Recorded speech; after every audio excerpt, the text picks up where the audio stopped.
جو شیاطین ہیں انسانوں میں سے بھی اور جنات میں سے بھی. انسان کا لفظ یہاں پہلے ہے. ایسا محسوس ہوتا ہے کہ انبیاء کے جو کام ہیں، انبیاء کا بنیادی کام کیا؟ ایمان پہنچانا، ایمان پھیلانا. تو انبیاء کا جو اصل کام ہے اس کی دشمنی کے لیے شیاطین میں سے جو انسان ہیں وہ زیادہ استعمال ہوتے ہیں. غلط تو نہیں ہوگا؟ چلے گا نا؟ مجھے ایسا لگتا ہے، بلکہ آج کل میں یہ بات کہہ دیتا ہوں کہ مجھے ایسا شبہ ہوتا ہے کہ یہ جو انسانی شیاطین ہیں یہ اتنے زیادہ مستعد اور ایکٹیو ہیں کہ شاید جناتی شیاطین آرام کر رہے ہوں گے کہ ہمارے ان بھائیوں نے خود ہی کام سنبھال لیا. میں یہ بات کہہ تو رہا ہوں مزاحیہ انداز میں، مگر آپ پالیسیوں کا مطالعہ کریں گے تو آپ کو اس کا یقین آ جائے گا کہ بات اسی طرح ہے. اصل میں پوری گویا دنیا کی پالیسیوں پر، تعلیمی پالیسیوں پر آپ نظر رکھیں، مذہبی پہلو سے آپ نظر کریں تو پتہ چلے گا. میں ایک چیز کا ذکر کیا کرتا ہوں. 2003 میں غالباً جب صدام حسین کی حکومت عراق سے ختم ہوئی اور امریکہ کی حکومت قائم ہوئی، ظاہر ہے وہ امریکہ کی حکومت تھی، تو اس کے 3 مہینے کے بعد، صرف 3 مہینے کے بعد ایک خبر اخبار میں آئی تھی. اس میں یہ تھا کہ عراق کی حکومت نے فرمان جاری کیا ہے کہ یونیورسٹیوں میں جو مذہبی شعبوں کا نصاب ہے اس پر نظر ثانی کی جائے. نظر ثانی تو آپ لوگ جانتے ہوں گے نا، یہاں ہر طبقے کے لوگ موجود ہیں. جو علماء ہیں وہ سمجھتے ہیں، جو سرکاری لوگ ہیں خاص طور سرکاری ملازمت والے ان کو پتا ہوگا نظر ثانی کا مطلب کیا ہوا کرتا حکومتوں کے یہاں. اگر کسی وقت میں قیمتیں بڑھانی ہے کہ صاحب چینی کی قیمت بڑھانی ہے تو یہ نہیں کہا جائے گا چینی قیمت بڑھائی جا رہی ہے، بلکہ کہا جائے گا نظر ثانی کی جا رہی ہے. ظاہر نظر ثانی میں قیمت بڑھے گی. یا یہ کہ کوئی سبسڈی تھی، کوئی رعایت تھی، اس پر نظر ثانی کی جا رہی ہے، اس کا مطلب ہے کٹوتی کی جا رہی ہے. تو نظر ثانی کا آرڈر دیا یونیورسٹیز کے مذہبی شعبوں کے نصاب پر. کہاں؟ عراق میں. یعنی اس کا مطلب کیا بنا کہ صدام حسین جیسے، وہ بھی بیچارے آزادی آدمی تھے، کوئی ایسے دیوبند کے فارغ تو تھے نہیں، ان کے زمانے ہی میں یونیورسٹیوں میں کون سا دیوبند کا نصاب پڑھایا جا رہا ہوگا. ان کے زمانے میں جتنا دینی نصاب یونیورسٹیوں میں پڑھایا جا رہا تھا وہ بھی برداشت نہیں ہوا اور اس میں بھی کٹوتی کی گئی.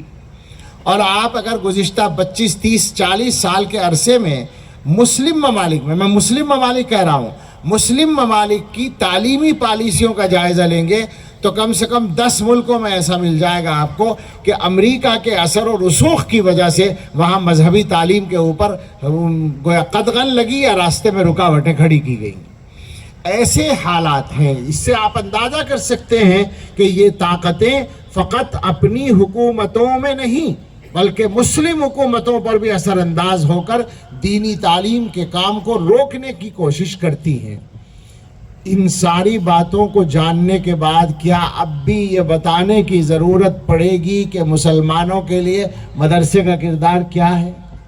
سوچنے کی بات اصل یہ ہے، مدرسہ مسلمانوں کے لیے کیا کرتا ہے. یہ جو مدارس کا نظام ہے جس کے تحت ہم اس وقت یہاں بیٹھے ہیں، یہ مدارس کا یہ والا نظام، ویسے مدرسہ اسلامی تاریخ میں پہلے دن سے ہے، اسلامی تاریخ میں مدارس کا سلسلہ شروع سے ہے، مگر یہ والا جو نظام ہے اس کی بسم اللہ دیوبند سے ہے. میں یہ دعویٰ نہیں کر رہا کہ دیوبند سے پرانا کوئی مدرسہ نہیں. دیوبند سے پرانا ہونے کا دعویٰ تو دیوبند میں بھی بعض مدرسوں کو ہے، یعنی دارالعلوم سے پرانا ہونے کا. لیکن بات ہو رہی ہے اس نظام کی جو پھیلا ہے دنیا میں، تو دارالعلوم دیوبند سے اس کا آغاز ہے. اس کے بارے میں آپ اندازہ کریں کہ اس کے پس منظر میں کیا بات ہے. جو بنانے والے ہیں، جو بنانے کا قائم کرنے کا مشورہ کرنے والے ہیں، حضرت نانوتوی رحمۃ اللہ علیہ یا حضرت حاجی سید عابد حسین صاحب رحمۃ اللہ علیہ یا ان کے اور رفقائے کرام، ان کے سامنے بظاہر کوئی اعلان شدہ پروگرام نہیں ہے، مگر ان کی لمبی فکر ہے جو ان کی گفتگو میں آپس میں رہی ہوگی اور اپنے بزرگوں سے مشورے رہے ہوں گے. مگر اس کا خلاصہ حاجی امداد اللہ مہاجر مکی رحمۃ اللہ علیہ کے ایک جملے سے ہوتا ہے. وہ یہ ہوا کہ دیوبند سے ایک صاحب گئے مکہ مکرمہ، تو انہوں نے حاجی امداد اللہ صاحب رحمۃ اللہ علیہ سے عرض کیا کہ حضرت ہم نے دیوبند میں ایک مدرسہ قائم کیا ہے، آپ اس کے لیے دعا فرمائیں۔ تو حاجی صاحب نے فرمایا سبحان اللہ، آپ فرماتے ہیں کہ ہم نے دیوبند میں مدرسہ قائم کیا ہے، یہاں کتنی پیشانیاں مدتوں سے سر بسجود ہے کہ اے اللہ ہندوستان میں بقائے اسلام کا کوئی سامان پیدا فرما۔ تو گویا حاجی صاحب نے ان کو اشارہ کر دیا کہ یہ آج جناب نے نہیں قائم کیا ہے تو ہم نے کروایا ہے، یہ ہم نے اللہ سے مانگا ہے۔ حضرت حاجی صاحب مکہ مکرمہ میں تھے اور حضرت شاہ عبد الغنی مجددی مہاجر مدنی رحمۃ اللہ علیہ مدینہ منورہ میں تھے۔ ایک تو ان کے شیخ تھے، ایک استاذ تھے، حضرت نانوتوی اور حضرت گنگوہی رحمۃ اللہ علیہ کے شیخ حضرت حاجی صاحب تھے اور استاذ حضرت مولانا شاہ عبد الغنی محدث دہلوی تھے، اور اسی کی برکت تھی کہ دارالعلوم کے قائم ہوتے ہی پہلے ہی سال میں دوسرے علاقوں کے اور دوسرے ملکوں کے طلبہ آ گئے تھے۔ حضرت مولانا ریاست علی صاحب رحمۃ اللہ علیہ نے ایک نظم میں، ترانے کے علاوہ ایک نظم ہے ان کی، ایک نعت میں تضمین کی تھی، تو اس میں یہ فرمایا تھا یہ اہل علم کا جو دارالعلوم مرکز ہے، ملا ہے سب کو یہاں کا پتہ مدینے سے، اسی کے دم سے ہے دارالعلوم میں رونق، چلا تھا علم کا جو قافلہ مدینے سے۔ دارالعلوم دیوبند چلا، قائم ہوا، مظاہر علوم سہارنپور قائم ہوا، مدرسہ شاہی مراد آباد قائم ہوا، اور اس کے بعد ندوۃ العلماء قائم ہوا۔ تھوڑے تھوڑے فرق کے ساتھ مدرسے قائم ہوئے، اکثر و بیشتر اسی نظام اور اسی نصاب کے ساتھ جو دیوبند سے چلا تھا، اور کہیں کچھ اصلاح کا ارادہ کر کے، لیکن وہی منزل اور مقصد سب کی ایک تھا۔ تو اس کے تحت یہ چراغ سے چراغ جلتے گئے، اور آج یہ بات کہی جا سکتی ہے کہ دنیا میں غیر سرکاری تعلیمی نظام سب سے بڑا وہ نظام ہے جو مدرسوں کا ہے، غیر سرکاری نظام۔ یہ دیکھنے میں بڑا نظر نہیں آئے گا اور ہم دکھانا بھی نہیں چاہتے، ہم تو اب چاہتے ہیں کہ اور زیادہ کیا کہیں گے آج کل کے زمانے میں لو پروفائل ہو کے کام کیا جائے، آج کے زمانے میں تو یہی پیغام ہے۔ لیکن نظر اس لیے نہیں آتا کہ ساری دنیا کے مدارس ایک نظام میں نہیں ہیں، اور یہ مناسب بات ہے کہ ہر ملک کا اپنا ایک نظام ہوتا ہے، ہر ملک کے مدرسے اپنے حساب سے چلتے ہیں، ورنہ حقیقت یہ ہے کہ یہ ساری دنیا کے مدرسے فکر کے اعتبار سے ایک لڑی میں پروئے ہوئے ہیں۔ ہمارے یہاں کئی قصے اچانک یاد آئے مجھے، میں سوچنے لگا کون سا بولوں۔ ایک وہ امریکی وزارت خارجہ کا ایک افسر آیا تھا، اور وہ انگریزی، ظاہر انگریزی بولنے والا تھا، تو میں تو اس کے ساتھ نہیں تھا، دوسرے لوگ جو ساتھ میں تھے اس کو دکھانے کے لیے، انہوں نے جو مجھے بتایا وہ یہ تھا کہ وہ دارالعلوم میں گھوما، سارے دارالعلوم کو دیکھا۔ آپ لوگ جانتے ہیں کہ دارالعلوم دیوبند عمارت کے اعتبار سے بھی اچھا خاصا بڑا ہے، 200-300 بیگھے میں شاید اس کا وہ ہے، دائرہ ہے، احاطہ ہے۔ تو دیکھ کر واپس آیا حضرت محتمیم صاحب رحمۃ اللہ علیہ، مولانا مرغوب الرحمان صاحب کے پاس، اور پھر کہنے لگا کہ آپ کا دارالعلوم بس اتنا ہی بڑا ہے؟ تو انہوں نے کہا ہاں بھائی یہی ہے جو آپ دیکھ کر آئے، ایسے کیوں پوچھتے ہیں آپ، چھوٹا لگا آپ کو؟ کہنے لگے ہاں میں تو یہ تصور کر کے آیا تھا کہ دارالعلوم دیوبند دلی سے بھی بڑا ہوگا۔ تو انہوں نے کہا کیوں، ایسا کیوں سوچا تھا؟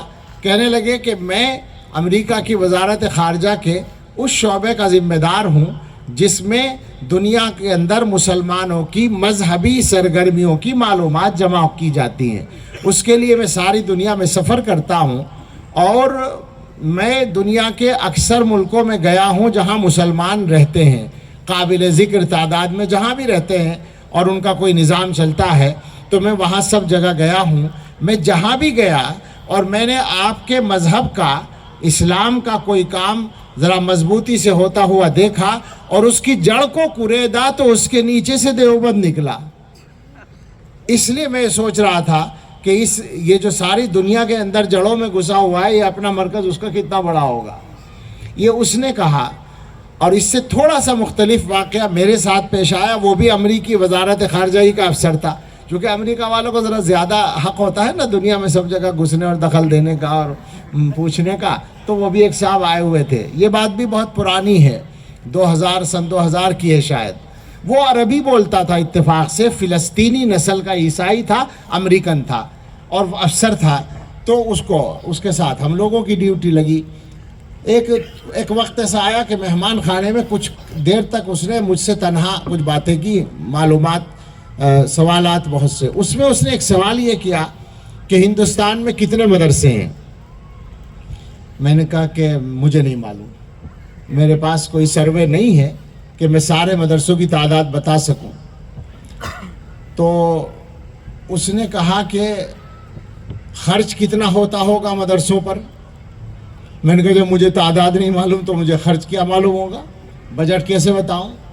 لیکن اس نے کہا اچھا دارالعلوم دیوبند کا خرچ کتنا ہے؟